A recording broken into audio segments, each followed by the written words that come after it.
Bonsoir tout le monde, bienvenue à la séance du Conseil du 15 janvier 2024. Il est 19 heures. Je vous invite aux gens dans la salle. Sur l'ordre du jour, vous avez les procédures pour les questions en temps et lieu s'il y en a dans les questions diverses. Donc, je vous demanderai de vous lever, s'il vous plaît, pour l'ouverture.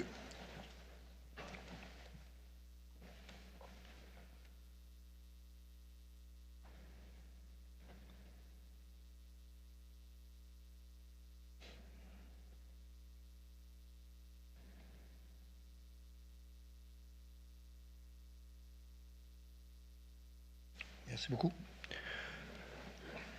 Avant de commencer d'une façon officielle, je tiens à souhaiter à tout le monde, citoyens et citoyennes, une bonne année. De la santé, je pense que c'est la meilleure chose qu'on peut souhaiter à tout le monde. En tout cas, quand on l'a, ça nous permet de se dire, on va au moins être équipé pour faire quelque chose avec. La deuxième, je vais faire un petit aparté parce qu'on n'a pas fait grand-chose avant Noël, parce que notre dernière réunion a été le 19 décembre.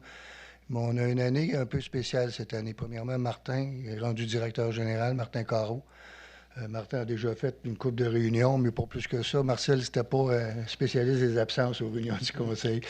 Donc, Martin Carreau est rendu DG. On a un nouveau directeur des services techniques qui est John McGraw, qui est un très, très beau candidat. Et on a Martin Pouliot qui est en poste depuis quand même presque 4-5 mois, 6 mois. Puis lui est au loisir. Fait que vous voyez quand même qu'il y a un petit peu de nouveauté en haut. Marcel ne nous quitte pas. Il a 49 ans d'histoire avec nous autres. C'était l'entente que j'avais avec lui, d'ailleurs, quand je me suis représenté. J'avais demandé s'il voulait rester. Il était prêt à le faire, mais pas pour 4 ans, comme DG. Fait que je m'étais entendu avec lui qu'on ferait 2 ans. Après ça, ben, il resterait comme conseiller spécial. Donc, il va avoir des mandats bien spécifiques, entre autres accompagner Martin pour la passation, tout le côté des communications, améliorer ça. On va essayer d'en profiter, d'aller chercher son expertise, puis d'upgrader encore un peu toutes les opérations au niveau de Sainte-Catherine-la-Jacques-Cartier. C'est un peu ce que je voulais vous dire là, avant qu'on commence la réunion. Sur ce, l'adoption de l'ordre du jour. José? Oui, pardon. Alors, je propose d'adopter l'ordre du jour tel qu'il a été présenté. Merci. Vote. Rénal, oui. Sylvain, oui. Marc-Antoine, oui. Nathalie, oui. Martin, oui. Merci. 3, l'option du procès-verbal. 3.1, celui du 11 décembre. José? Oui, alors je propose d'adopter le procès-verbal de la séance du 11 décembre 2023 comme il a été déposé. Merci. Vote. Rénal, oui. Sylvain, oui. Marc-Antoine, oui. Nathalie, oui. Martin, oui. Merci. 3.2, celui du 19 décembre, José? Oui, alors je propose d'adopter le procès-verbal de la séance extraordinaire du 19 décembre 2023 comme il a été déposé. Merci. Vote. Rénal, oui. Sylvain, oui. Marc-Antoine, oui. Nathalie, oui. Martin, oui. Merci. 3.3, enfin, celui du 19 décembre pour la séance extraordinaire. Oui, alors je propose d'adopter le procès-verbal de la séance extraordinaire du 19 décembre 2023 tel qu'il a été déposé. Merci. Vote. Rénal, oui.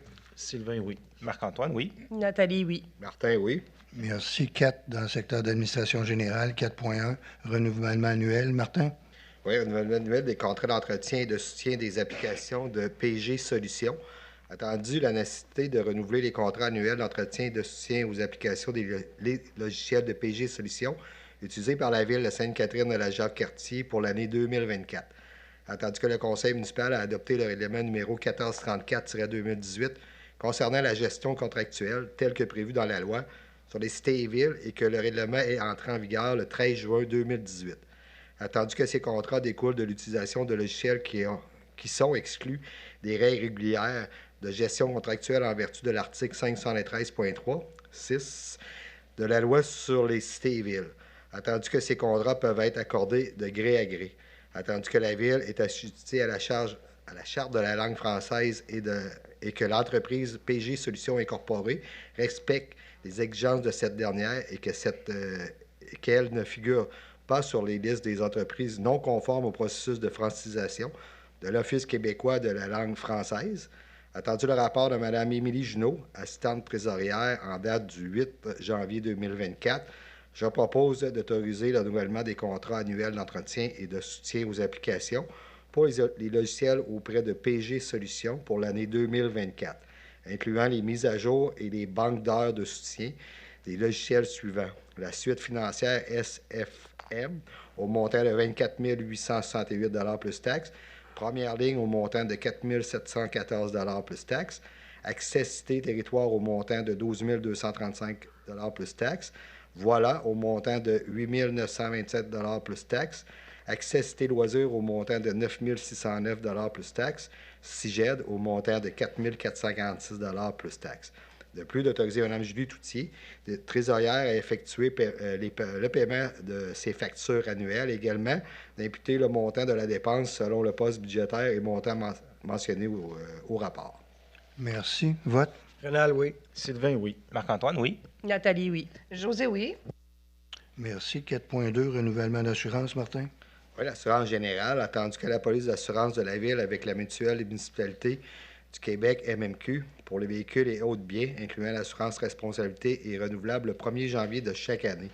Attendu que le Conseil municipal a adopté le règlement numéro 1434-2018 concernant la gestion contractuelle, comme prévu dans la loi sur les cités et villes, et que ce règlement est entré en vigueur le 13 juin 2018. Attendu que ces contrats découlent de contrats relatifs à la fourniture d'assurance qui sont exclus des règles régulières de gestion contractuelle en vertu de l'article 513.3, paragraphe 2 de la loi sur les cités et villes. Attendu que ces contrats peuvent être accordés de gré à gré. Attendu que la Ville est assujettie à la Charte de la langue française et que l'entreprise FQM Assurance Incorporée respecte les exigences de cette dernière et qu'elle ne figure pas sur la liste des entreprises non conformes au processus de francisation de l'Office québécois de la langue française. Attendu le rapport de Mme Émilie Junot, assistante trésorière en date du 8 janvier 2024, je propose d'autoriser le versement de la prime d'assurance pour l'année 2024 à FQM Assurance Incorporée, représentant autorisé de la mutuelle des municipalités du Québec d'une somme de 295 546,69. Et de plus, d'imputer le montant de la dépense à tous les objets 2,99 pas point, mais 4,21, 4,22, 4,23, 4,24 et 4,29. Merci. Vote. Rénal, oui. Sylvain, oui. Marc-Antoine, oui. Nathalie, oui. José, oui. Merci. 4.3, adoption du budget. Rénal.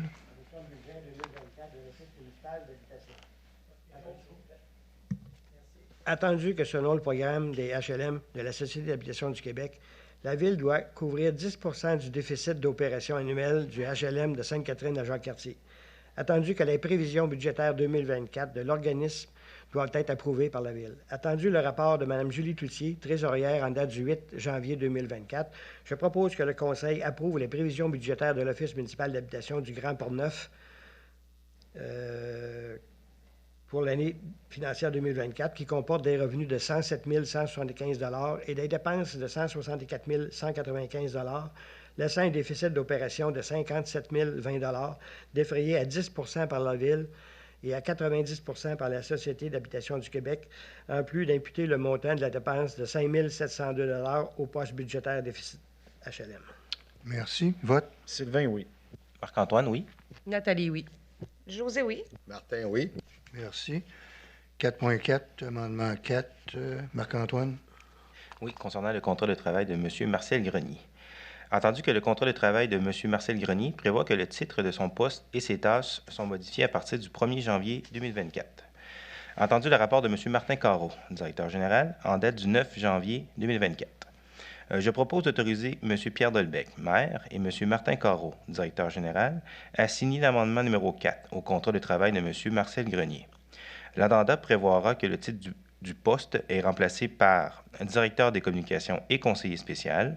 L'addenda prévoira également le remplacement de la description de tâches présentée à l'annexe A du contrat par la nouvelle description de tâches jointe au présent rapport. Merci. Vote. Rénal, oui. Sylvain, oui. Nathalie, oui. José, oui. Martin, oui. Merci. 4.5, amendement, directeur de service, Marc-Antoine. Super. Entendu que la Ville de Sainte-Catherine de la Jacques-Cartier fournit normalement un appareil de téléphone cellulaire à ses directeurs de service afin de pouvoir les rejoindre en tout temps le jour lorsqu'ils sont à l'extérieur de leur bureau, mais aussi pour pouvoir les rejoindre en dehors des heures normales de travail. Entendu le directeur des services techniques souhaite plutôt utiliser son cellulaire personnel. Entendu qu'il y aurait donc lieu de lui verser une compensation financière comme cela se fait avec d'autres employés, notamment les inspecteurs adjoints du service d'urbanisme. Entendu que le contrat de travail des directeurs de service doit être amendé en conséquence. Entendu le rapport de M. Martin Carreau, directeur général, en date du 10 janvier 2024. Je propose d'autoriser M. Pierre Delbecq, maire, et M. Martin Carreau, directeur général, à signer l'amendement numéro 7 au contrat de travail des directeurs de services afin d'ajouter l'article suivant dans les clauses particulières du directeur des services techniques. Le directeur des services techniques a droit à une compensation monétaire pour l'utilisation de son téléphone cellulaire personnel, payable en 4 versements de 77,55 $ à la fin des mois de mars, juin, septembre et décembre de chaque année et imposable aux fins des lois sur l'impôt sur le revenu fédéral et provincial. De plus, débuter le montant de la dépense au poste budgétaire téléphone cellulaire été et téléphone cellulaire hiver. Merci. Vote. Bernard, oui. Sylvain, oui. Nathalie, oui. José, oui. Martin, oui. Merci. 4.6, dépôt de liste. Martin? Oui, que ça me fait drôle. Alors, bonjour. Je dépose aux membres du Conseil la liste des chèques et des dépôts préparés par Mme Julie Cloutier, trésorière, pour la période se terminant le 31 décembre 2023, laquelle totalise la somme de 3 065 941,33 $. Merci. 4.7, dépôt de liste des engagements financiers. Martin? Je dépose la liste des engagements financiers préparés par Julie Cloutier, trésorière, pour la période se terminant le 9 janvier 2024, laquelle comprend 354 commandes au montant de 1 423 764,68 $. Merci. Si on passe maintenant à aménagement, urbanisme et développement en point 5, 5.1, assemblée de consultation. William, s'il vous plaît, explication. Oui, les modifications apportées au plan d'urbanisme par le projet de règlement numéro APR-338-2023 sont conçues pour se conformer au récent amendement à la loi sur l'aménagement et l'urbanisme par le projet de loi 67, sanctionné en 2021 par le gouvernement du Québec. Il prévoit que les municipalités du Québec sont tenues, avant le 25 mars 2024, de procéder à des modifications de leur plan d'urbanisme visant à identifier toute partie du territoire municipal peu végétalisé, très imperméabilisé ou sujette au phénomène d'îlot de chaleur urbain, ainsi qu'à décrire toute mesure permettant d'atténuer les effets nocifs ou indésirables de ces caractéristiques. Plus précisément, le projet de règlement intègre au plan d'urbanisme une carte identifiant les îlots de chaleur urbains présents sur le territoire catherinois. Afin de repérer les zones susceptibles de présenter des îlots de chaleur sur le territoire, le service de l'urbanisme a réalisé une cartographie à l'aide des données classées des îlots de chaleur et de fraîcheur urbains à l'échelle des centres de population mis à disposition par l'Institut national de santé publique du Québec, soit l'INSPQ. La base de données de l'INSPQ est élaborée en prenant en compte diverses variables telles que la température de surface mesurée par des images satellites, l'occupation du sol, la latitude, le niveau de verdissement, la proximité des points d'eau, etc. De plus, celle-ci est segmentée en 9 catégories d'écarts de température qui évaluent la disparité thermique entre les zones urbaines et les zones boisées avoisinantes. Les classes 1 à 3 sont généralement attribuées aux îlots de fraîcheur, tandis que les classes 8 et 9 caractérisent les îlots de chaleur urbains. Par conséquent, dans le cadre de ce projet, notre attention s'est uniquement portée sur les classes et 8, mettant ici en évidence les îlots de chaleur. La carte intégrée au plan d'urbanisme illustre donc les zones où la différence de température par rapport à la nature environnante est plus élevée, identifiant ici les zones les plus chaudes du territoire, soit les îlots de chaleur urbains. De plus, les modifications apportées insèrent un objectif stratégique en matière de planification territoriale, ainsi que des moyens concrets de sa mise en œuvre, dans le cadre de l'orientation stratégique 5, intitulée « Protection de l'environnement et mise en valeur des paysages naturels et bâtis dans une perspective de développement durable » du plan d'urbanisme. Les changements proposés contribueront ainsi à atténuer le phénomène des îlots de chaleur urbains. Merci. Isabelle, les procédures? Oui, donc ce soir, c'est l'assemblée de consultation. Suite à cette assemblée de consultation, donc il y aura l'adoption du règlement final dans une séance ultérieure. Ça sera certainement la prochaine séance. Merci. Donc, je passe à la consultation. Est-ce qu'il y a quelqu'un qui veut... Il y a des interventions? Personne? Merci. On va avoir 5.2, une assemblée de consultation encore. Donc, William, s'il vous plaît. Oui, pour cette fois-ci, c'est l'objet du projet de règlement numéro APR-341-2023 est d'ajouter un nouvel usage, soit relais de motoneige associé à une cabane à sucre commerciale, à la classe d'usage extensif REC-C et d'autoriser le nouvel usage créé dans la zone 92A. Plus précisément, il vise à permettre l'établissement d'un relais de motoneige associé à une cabane à sucre commerciale sur le lot 4 366 486, soit le 232 route des Érables. La note 7 faisant partie des grilles de spécifications d'annexe 2 du règlement de zonage numéro 1259-2014 est également modifiée afin qu'à l'intérieur d'une zone agricole, les usages autres qu'agricoles ne soient autorisés que s'ils découlent de droits acquis ou de privilèges conférés par la loi sur la protection du territoire des activités agricoles ou s'ils ont été autorisés à la suite d'une décision favorable de la Commission de protection du territoire agricole du Québec. Le projet de règlement contient des dispositions susceptibles d'approbation référendaire, c'est-à-dire que les gens pourront s'opposer par un vote à certaines de ces modifications à la suite de l'adoption du second projet de règlement à une séance ultérieure. Plus précisément, les dispositions susceptibles d'approbation référendaire sont celles aux articles 2 et 3 du APR-341-2023. La disposition 2 du APR vise les zones où la classe d'usage extensive REC C est autorisée. La disposition 3 du APR concerne la zone 92A, soit celle située à l'est de la route des Érables et à l'extrémité des limites administratives de la ville. Merci. Isabelle, procédure. Oui, donc ce soir, c'est l'Assemblée de consultation. Puis comme William l'a bien mentionné, étant donné qu'il y a des dispositions susceptibles d'approbation référendaire, la prochaine étape va être un second projet de règlement qui sera adopté dans le fond dans une autre séance. On le prévoit le 29 janvier. Par la suite, il y aura un avis public qui va mentionner de quelle façon les citoyens peuvent s'opposer à ce règlement. Et finalement, un projet final, l'adoption d'un règlement final sera une autre séance. Merci. Consultation. Correct pour tout le monde? Merci. 5.3, demande de dérogation. Nathalie? Donc, Non. William, explication? Oui, c'est la demande de dérogation mineure est la suivante, soit autoriser la construction d'une véranda couverte portant la superficie totale des bâtiments complémentaires attenant à la résidence principale à 68,07 m², alors que le deuxième alinéa de l'article 7.2.1.2.3 du règlement de zonage numéro 1259-2014 précise que la superficie au sol des bâtiments complémentaires attenant au bâtiment principal ne doit pas excéder 75 %, soit 56,18 m² pour la résidence 6 au 49 rue des Artisans. La dérogation mineure porte donc sur un excédent de superficie de 11,89 m². Comme mentionné, l'immeuble en cause est situé au 49 rue des Artisans. Merci. Consultation. Correct pour tout le monde? Merci. 5.3, Nathalie. Donc, ça concerne la demande de dérogation mineure pour le 49 rue des Artisans. Attendu la demande de dérogation mineure déposée par le propriétaire du 49 rue des Artisans. Attendu le dépôt du rapport de Mme Rosalie Laroche, directrice adjointe à l'urbanisme auprès du comité consultatif d'urbanisme, en date du 5 décembre 2023, ainsi que les documents fournis par le requérant. Attendu que la demande est faite de bonne foi. Attendu que l'application du règlement aurait pour effet de causer un préjudice sérieux au propriétaire. Attendu que l'acceptation de la demande ne portait pas atteinte à la jouissance par les propriétaires des immeubles voisins de leurs droits de propriété. Attendu que la demande n'aurait pas pour effet d'aggraver les risques en matière de sécurité et de santé publique ou de porter atteinte à la qualité de l'environnement et au bien-être général. Attendu que les objectifs du plan d'urbanisme sont respectés. Attendu que la demande de dérogation mineure porte sur 11,89 m². Attendu la recommandation du comité consultatif d'urbanisme dans l'extrait CC-80-2023. Attendu le rapport de Mme Rosalie Laroche, directrice adjointe à l'urbanisme en date du 18 décembre 2023.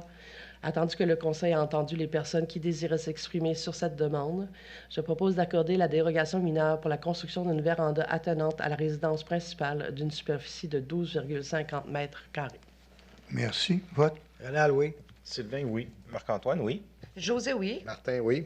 Merci. 5.4, dérogation mineure. William? Oui, la deuxième demande de dérogation mineure est la suivante, soit régulariser la largeur et la superficie du lot 5 061 723, qui sont respectivement de 22,5 m et de 687,5 m², et ainsi permettre la construction d'une résidence bifamiliale, alors que l'article 4.1.4 du règlement de lotissement numéro 1260-2014 prévoit qu'à la largeur d'un lot d'un terrain d'angle pour la construction d'une résidence bifamiliale doit être de 26 mètres et la superficie de 702 m². L'immeuble en cause est situé sur le lot 5 061 723 au coin des rues Coloniale et Jolicoeur. Merci. Consultation.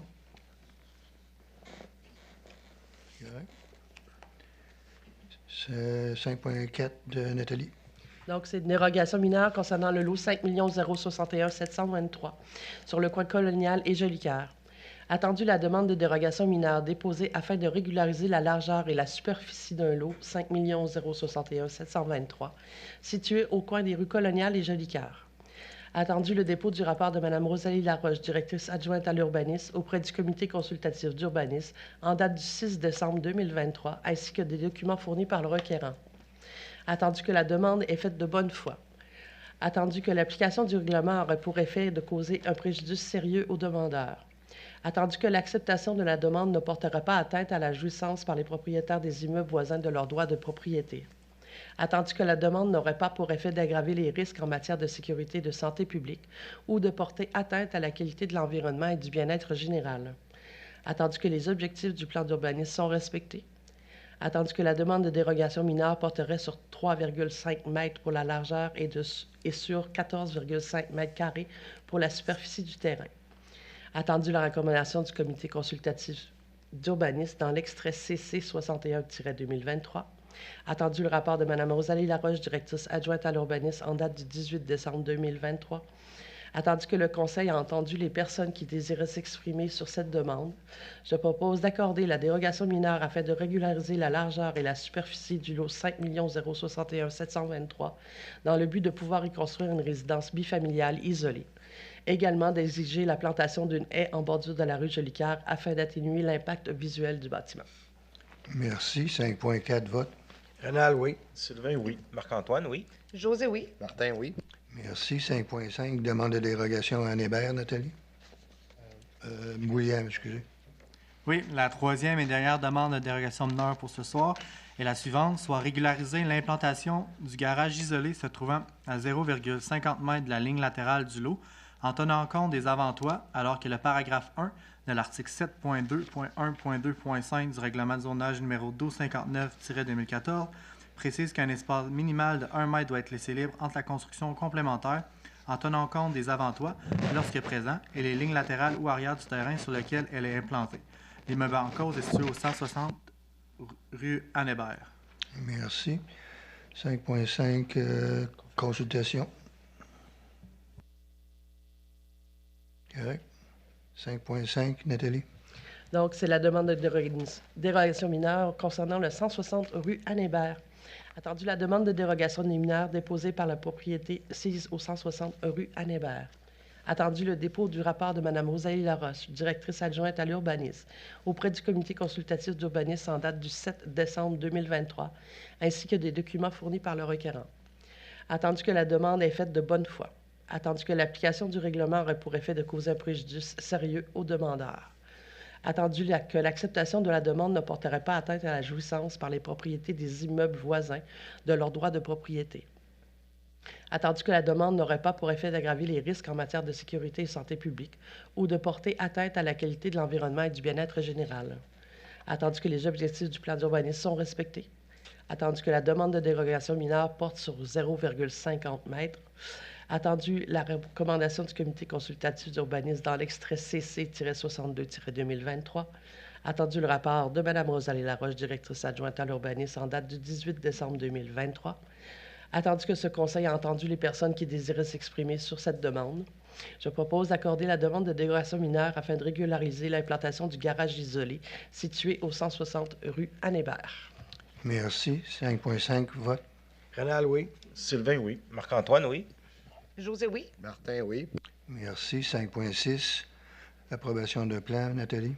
Donc, c'est l'approbation des plans relatifs à l'implantation et l'architecture afin d'obtenir un certificat d'autorisation d'enseigne pour le 4522-4530 route de Fossambeau. Attendu la demande déposée le 24 mai 2023 afin d'obtenir un certificat d'autorisation d'enseigne pour l'immeuble 4522-4530 route de Fossambeau. Attendu que l'immeuble situé dans la zone 66C est assujetti au règlement sur les plans d'implantation et d'intégration architecturale numéro 1347-2016. Attendu le dépôt du rapport de Mme Rosalie Laroche, directrice adjointe à l'urbanisme, auprès du comité consultatif d'urbanisme en date du 6 décembre 2023, ainsi que les documents fournis par le requérant. Attendu que les critères d'analyse au PIA sont satisfaits ou non applicables. Attendu la recommandation du comité consultatif d'urbanisme en date du 12 décembre 2023. Attendu le rapport de Mme Rosalie Laroche, directrice adjointe à l'urbanisme, en date du 18 décembre 2023. Je propose d'approuver les plans relatifs à l'implantation à l'intégration architecturale des constructions pour la demande de certificat d'autorisation pour la structure d'enseigne située au 4522-4530, route de Fossambeau. Merci. 5.6, vote. Rénal, oui. Sylvain, oui. Marc-Antoine, oui. José, oui. Martin, oui. Merci. 5.7, demande d'exemption. Nathalie? Donc, cette fois-ci, c'est une demande d'exemption pour fournir des cases de stationnement. C'est un projet intégré au 20-24 Avenue des Catherines, soit le lot 6 586 760. Attendu que l'article 11.9 du règlement de zonage numéro 1259-2014 prévoit que le conseil municipal peut exempter toute personne qui en fait la demande de l'obligation de fournir les cases de stationnement hors rue. Attendu la nouvelle demande d'exemption de fournir des cases de stationnement déposées par Performa Développement Incorporé pour le projet intégré résidentiel de 3 bâtiments multifamiliaux de 24 logements situés au 20-24 Avenue des Catherines, soit le lot 6 586 760. Attendu que selon le tableau 5 de l'article 11.7.2 du règlement de zonage numéro 1259-2014, le nombre de cases de stationnement minimal requis pour les habitations multifamiliales de 4 logements et plus est de 2 cases par logement, soit un besoin minimal de 144 cases de stationnement hors rue pour l'ensemble du projet intégré résidentiel. Attendu que le projet totalise 137 cases de stationnement hors rue. Attendu que le 14 août 2023, par la résolution 343-2023, le Conseil a exempté Performa Développement Incorporé de l'obligation de fournir 6 cases de stationnement hors rue, qui font partie des 144 cases requises par la réglementation d'urbanisme. Attendu le caractère exceptionnel de la situation, notamment les caractéristiques de l'occupation du bâtiment et du terrain. Attendu que les dispositions réglementaires causent des inconvénients aux requérants. Attendu qu'il est peu probable que des impacts sur la disponibilité des espaces de stationnement se créent dans ce secteur. Attendu que la présente demande d'exemption porte sur une case de stationnement hors rue supplémentaire. Attendu que la demande d'exemption ne vise pas des cases destinées à l'accessibilité universelle ou à la mobilité durable, prévues au chapitre 11 du règlement de zonage numéro 1259-2014. Attendu que le ratio est porté à 1,90 cases par logement pour l'ensemble du projet intégré résidentiel plutôt que 2 cases telles qu'exigées à la réglementation de l'urbanisme en vigueur. Attendu la recommandation du service de l'urbanisme, attendu le rapport de M. William Claveau, conseiller en urbanisme en date du 5 janvier 2024, je propose d'exempter Performa Développement Incorporé de l'obligation de fournir une case de stationnement hors rue. De plus, pour le projet intégré résidentiel de 3 bâtiments multifamiliaux de 24 logements situés au 20-24 Avenue des Catherines, portant le total de l'exemption à 7 cases. Également, qu'un paiement additionnel d'une somme de 2 000 pour la case de stationnement hors rue, exemptée supplémentaire, soit versé à la Ville, comme prévu à l'article 11.9 du règlement de zonage numéro 1259-2014. Merci. 5.7, vote. Rénal, oui. Sylvain, oui. Marc-Antoine, oui. José, oui. Martin, oui. Merci. 5.8, amendement de résolution. Nathalie? Donc, cette fois-ci, c'est l'amendement de résolution 344-2023 pour le projet intégré au 20-24 Avenue des Catherines. Attendu la résolution numéro 344-2023 adoptée à la séance du 14 août 2023 concernant le projet d'approbation des PIA en vue du premier permis de construction pour le projet intégré du 20-24 Avenue des Catherines. Attendu qu'il est nécessaire d'amender la résolution numéro 344-2023, puisqu'une modification a été apportée au plan relatif à l'implantation et à l'architecture des constructions, consistant en l'ajout d'un îlot engazonné dans l'aire de stationnement afin de permettre la plantation d'un poteau électrique. Attendu qu'une demande d'exemption de stationnement pour le retranchement d'une case a été approuvée par le conseil municipal. Attendu le rapport de Mme Rosalie Laroche, directrice adjointe à l'urbanisme, en date du 5 janvier 2024, je propose d'amender la résolution numéro 344-2023 afin d'intégrer des modifications proposées sur le plan projet d'implantation de la minute 2918, signé par M. Maxime Gaudreau, modifié en date du 4 décembre 2023. Merci. 5.8, vote. Rénal, oui. Sylvain, oui. Marc-Antoine, oui. José, oui. Martin, oui. 5.9, avis de motion. Nathalie? Donc, je donne avis de motion qui sera adopté à une séance ultérieure, un règlement modifiant le plan d'urbanisme numéro 1258-2014 afin d'assujettir des îlots de chaleur urbains et des mesures d'atténuation. Ce projet vise à intégrer un objectif stratégique relatif aux îlots de chaleur ainsi que les moyens de les mettre en œuvre. Une section spécifique aux îlots de chaleur sera ajoutée au plan d'urbanisme, comprenant notamment une carte identifiant les secteurs susceptibles d'être touchés par ce phénomène. Merci. 5.10. L'adoption d'un règlement. Isabelle, l'explication, s'il vous plaît. Oui, donc c'est l'adoption du règlement numéro 1635-2024, modifiant le plan d'urbanisme numéro 1258-2014, visant à assurer la concordance au règlement 02-2020 de la MRC de la Jacques-Cartier afin de structurer les développements d'ensemble hors du périmètre d'urbanisation.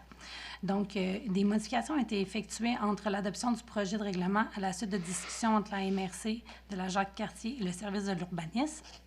Excusez. Les modifications ont été présentées par William Claveau, conseiller en urbanisme, lors de l'Assemblée de consultation.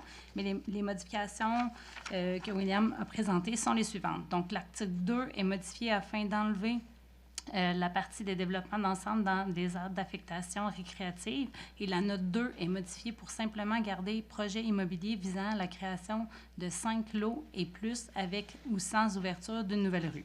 L'article 3 a également été modifié afin de supprimer le paragraphe 3.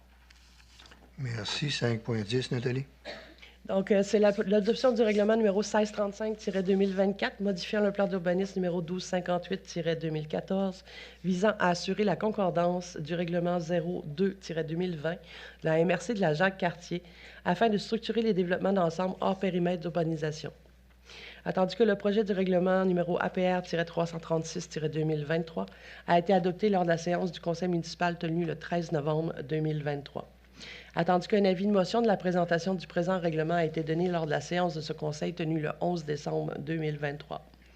Attendu qu'une assemblée publique de consultation a été tenue le 11 décembre 2023 à la salle du Conseil du Centre socio-culturel Anne Hébert et que lors de cette assemblée, les procédures prévues à l'article 127 de la Loi sur l'aménagement et l'urbanisme ont été respectées.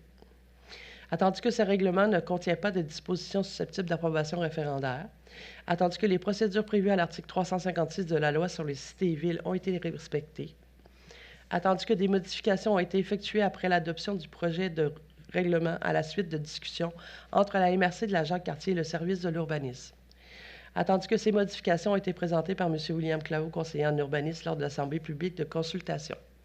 Attendu que Mme Isabelle Bernier, greffière et directrice des affaires juridiques, a précisé les modifications qui ont été effectuées entre l'APR et le règlement, je propose d'adopter le règlement numéro 1637-2024, modifiant le plan d'urbanisme numéro 1258-2014, visant à assurer la concordance au règlement 02-2020 de la MRC de la Jacques-Cartier, afin de structurer les développements d'ensemble hors du périmètre d'urbanisation. Merci. 5.10, vote. Rénal, oui. Sylvain, oui. Marc-Antoine, oui. José, oui. Martin, oui. Merci. 5.11, règlement. Isabelle, l'explication.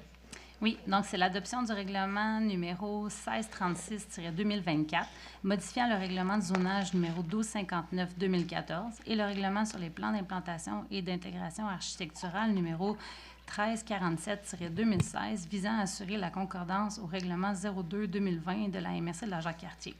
Donc, il y a eu des modifications qui ont été effectuées après l'adoption du projet de règlement à la suite de discussions entre la MRC et la MRC de la Jacques-Cartier et le service de l'urbanisme. Ces modifications ont été présentées par M. William Claveau, conseiller en urbanisme, lors de l'Assemblée publique de consultation. Ces modifications sont les suivantes. Donc, l'article 1 a été modifié afin de supprimer la phrase suivante ou un développement sous forme de projet intégré visant l'implantation de 5 unités et plus. L'article 2 est modifié afin de supprimer la phrase suivante. Les développements d'ensemble sont autorisés dans les zones 32 REC et 103 REC. Les articles 4, 5, 6, 7, 10, 14 et 15 sont enlevés. L'article 13 est modifié afin de supprimer la phrase suivante.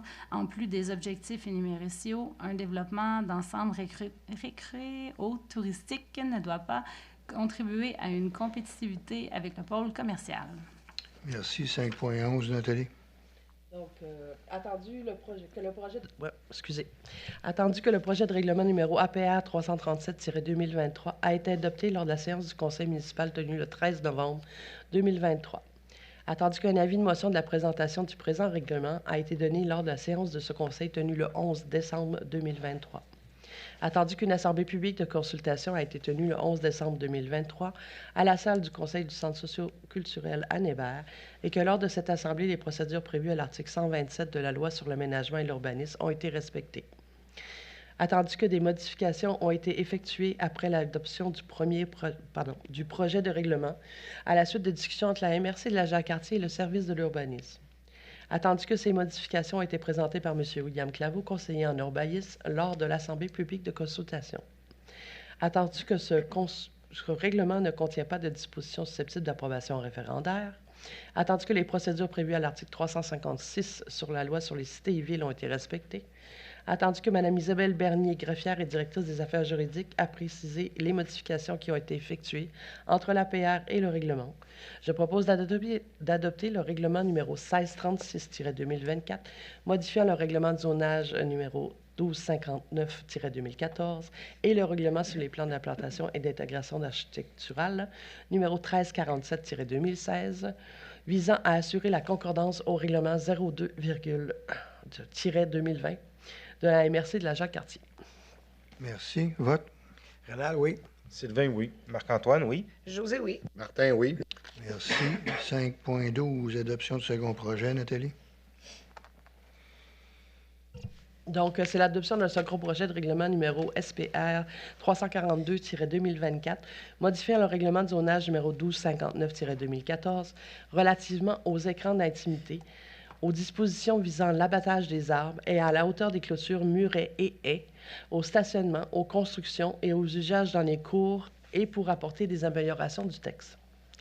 Attendu qu'un avis de motion de la présentation du présent règlement a été donné lors de la séance de ce Conseil tenue le 23 octobre 2023.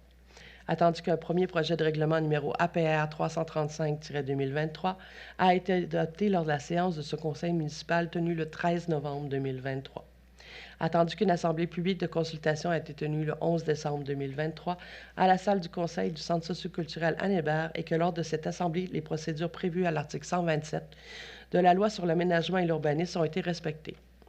Attendu que les procédures prévues à l'article 356 de la Loi sur les cités et villes ont été respectées, je propose d'adopter le second projet de règlement numéro SPR-342-2024, modifiant le règlement de zonage numéro 1259-2014 relativement aux écrans d'intimité, aux dispositions visant l'abattage des arbres et à la hauteur des clôtures, murets et haies, au stationnement et aux constructions et usages dans les cours et pour apporter une amélioration au texte. Merci. 5.12, vote. Rénal, oui. Sylvain, oui. Marc-Antoine, oui. José, oui. Martin, oui. Merci. 6, hygiène du milieu, un dépôt. Martin? Oui. Je dépose aux membres du Conseil le rapport annuel 2022 sur la gestion de l'eau potable. Ce rapport a été approuvé par le ministère des Affaires municipales et de l'Habitation. Merci. 7, parcs et bâtiments. 7.1, adoption des règlements. Rénal? Isabelle, explication, excusez. Oui, donc c'est l'adoption du règlement numéro 1637-2024, décrétant une dépense et un emprunt de 190 000 $ pour l'acquisition d'équipements et de mobilier du nouveau bâtiment des services techniques. Donc, aucune modification n'a été effectuée entre le projet déposé et le règlement soumis pour adoption ce soir. Une taxe spéciale à un taux suffisant d'après la valeur au rôle sera imposée annuellement sur tous les immeubles imposables de la Ville. L'emprunt est de 190 000 $ sur une période de 10 ans. Merci. 7.1, Rénal? Adoption du règlement numéro 1637-2024, décrétant une dépense et un emprunt de 190 000 $ pour l'acquisition d'équipements et de mobilier du nouveau bâtiment des services techniques.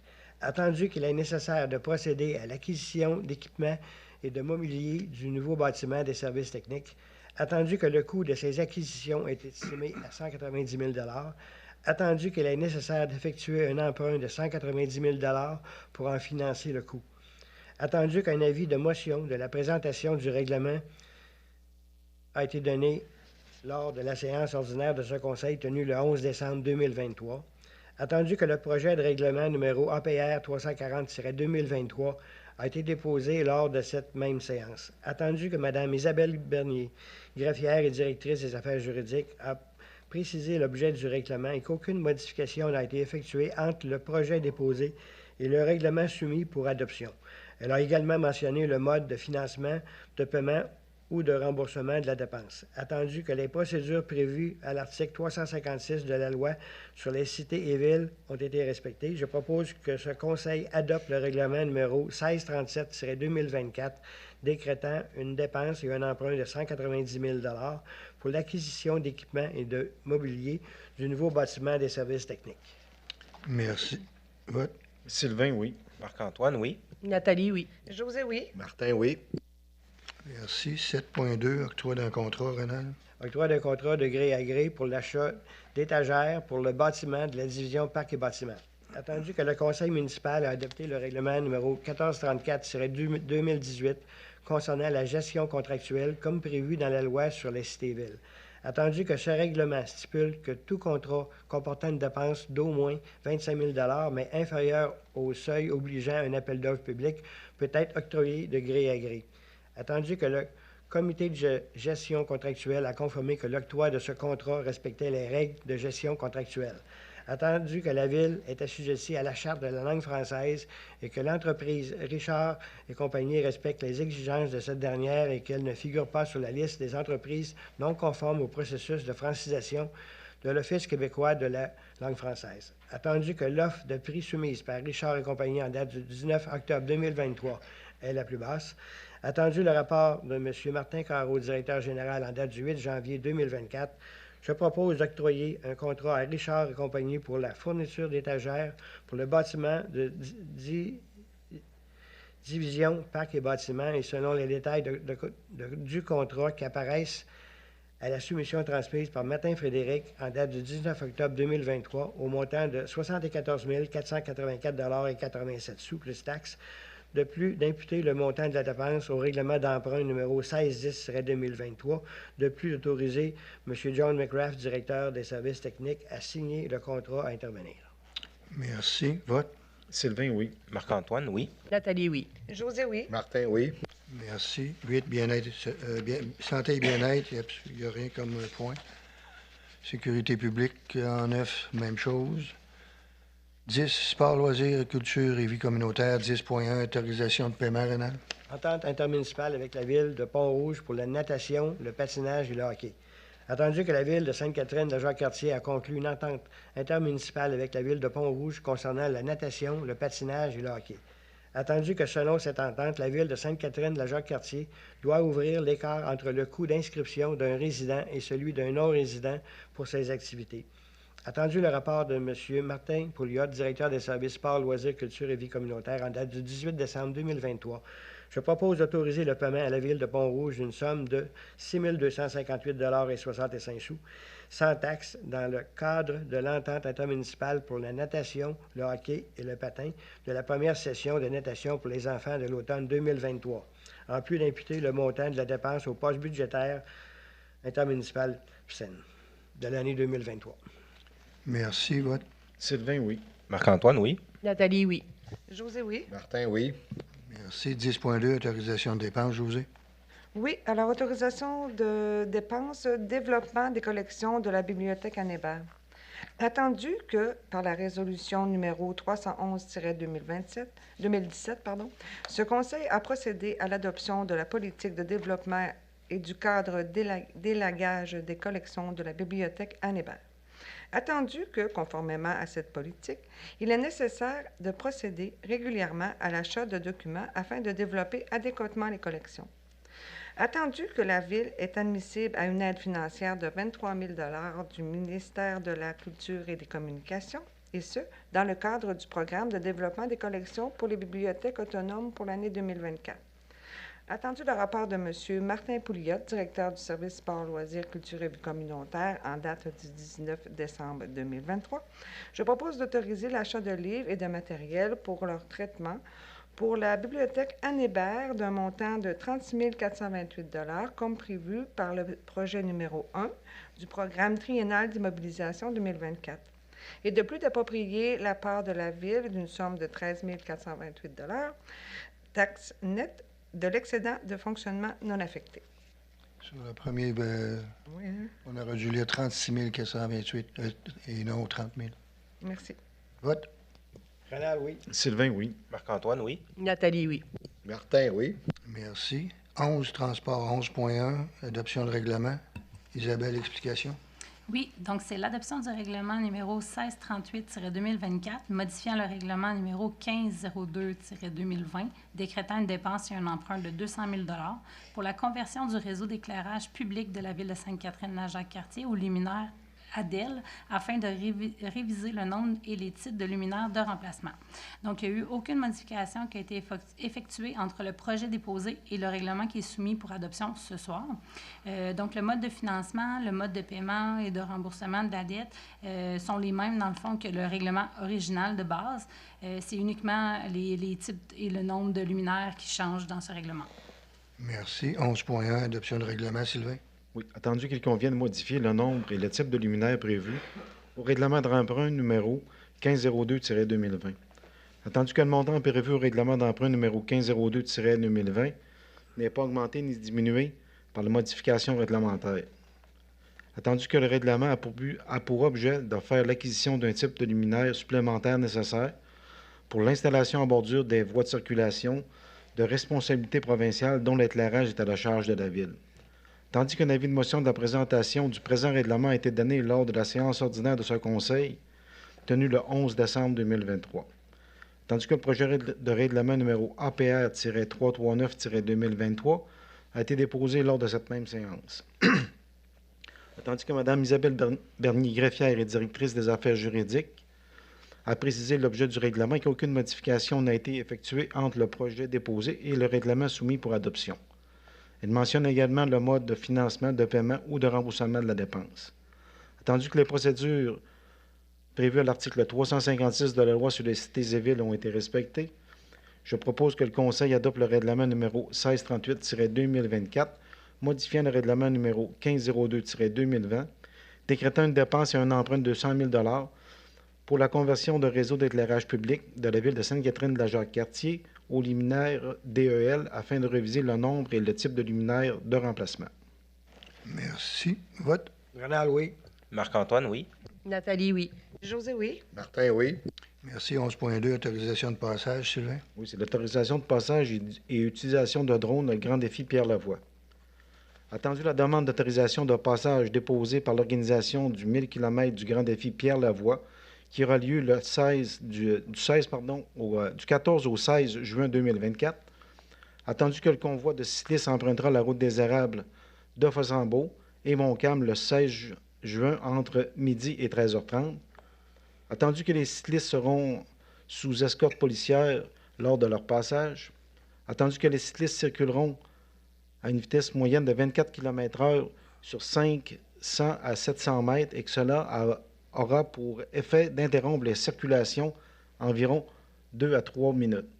Attendu que le Conseil encourage la pratique saine de l'habitude de vie, attendu que la demande porte également sur une autorisation d'utilisation de drones pour la captation d'images et de vidéos lors du passage du convoi, attendu que les opérateurs de drones sont professionnels certifiés par Transport Canada, attendu le rapport de Mme Mélanie Côté, assistante greffière en date du 9 janvier 2024, je propose d'autoriser le passage du convoi de cyclistes participant aux 1000 km du Grand Défi Pierre Lavoie le 16 juin 2024 selon le trajet demandé.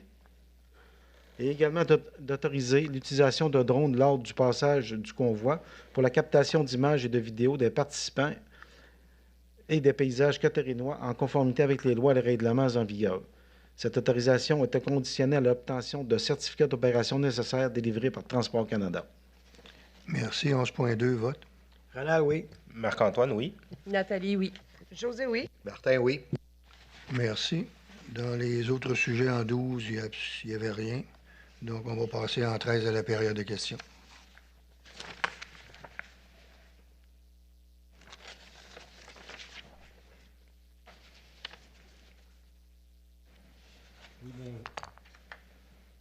Oui, bonjour. Moi, c'est pas une information. Est-ce que le triathlon va passer sur la rue Laurier en 2020? En 2024, oui. Oui. Autre question? Par contre, je vais vous spécifier que ça va être un peu moins pire. Parce qu'on a eu une bonne rencontre avec eux autres. J'ai participé aux 2 premières. La 3 et la 4, c'est réellement plus technique, donc c'est les loisirs qui l'ont closé. Mais l'événement en soi est quasiment de la moitié d'envergure parce qu'ils ont disséqué l'événement. Il y en a la moitié qui est à Sainte-Catherine, puis l'autre moitié sur le territoire de Québec. Fait que ça devrait avoir un certain impact. Pour leur demander de bonifier certaines affaires pour nos citoyens ici, parce qu'il y a une entente que nos gens d'ici payent beaucoup moins cher pour participer.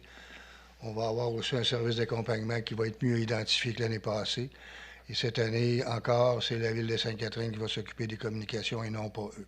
Donc, tout ce qui va s'appeler de communication avec vous, les citoyens sur Laurier, ça va passer par la Ville.